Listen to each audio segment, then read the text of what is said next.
Ladies and gentlemen, welcome to the channel. Today I'm going to ask all of the most burning questions.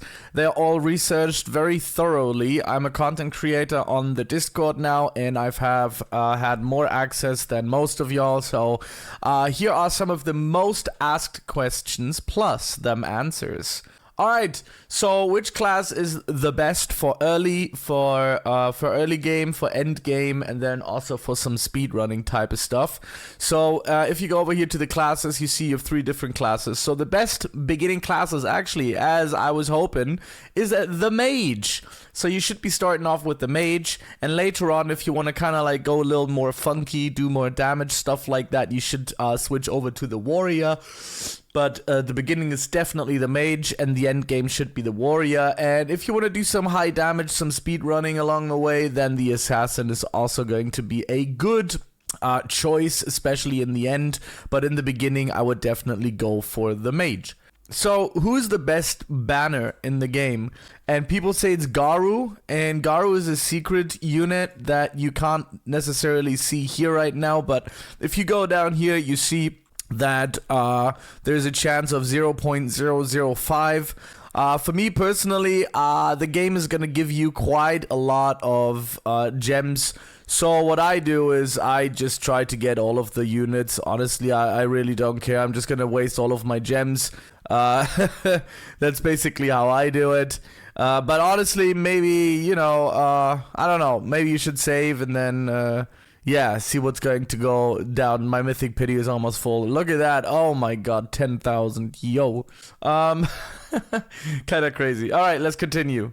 People have asked how to get Ikris, Escanor, Love, and Orking, and you get them with trials and raids. So you see trials are right over here, which you can already start at level 30, which I'm going to try today actually. I haven't done it yet. So I'm going to try trials today, and you have the raids over here.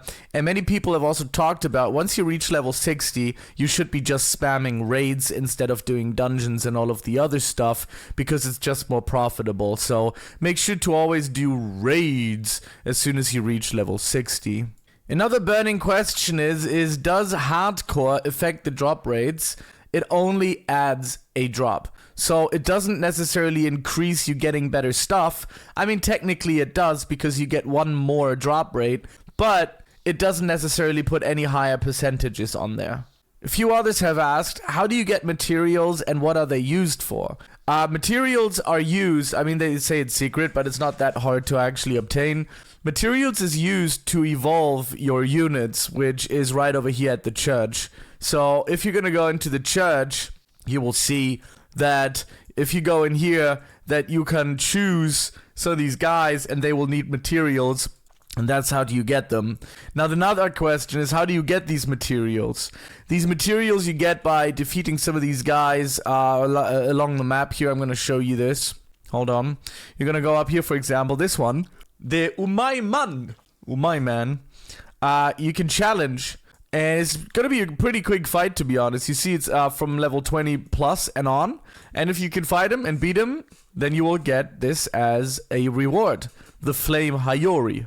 It continues to be spread out through the entire map. There's some more people that you can battle. This one's plus 60 and stuff and so on. It just goes on and on and on. But yeah, that's basically how you get your materials. Alright, another question was the best way to farm trait rerolls. And people say it is raids, obviously, because raids is good. And trials. We also have trials right over here. So if you want to get yourself some trait rerolls, go ahead and run these 2 if you can. Next question. How do you get a lot of gems? And there we go. We can see it right over there. It's going to be raids and dungeons. Alright, how should you stat your character?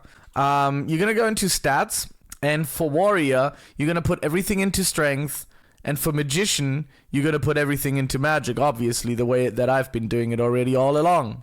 Now, the assassin could technically also be strength, I think.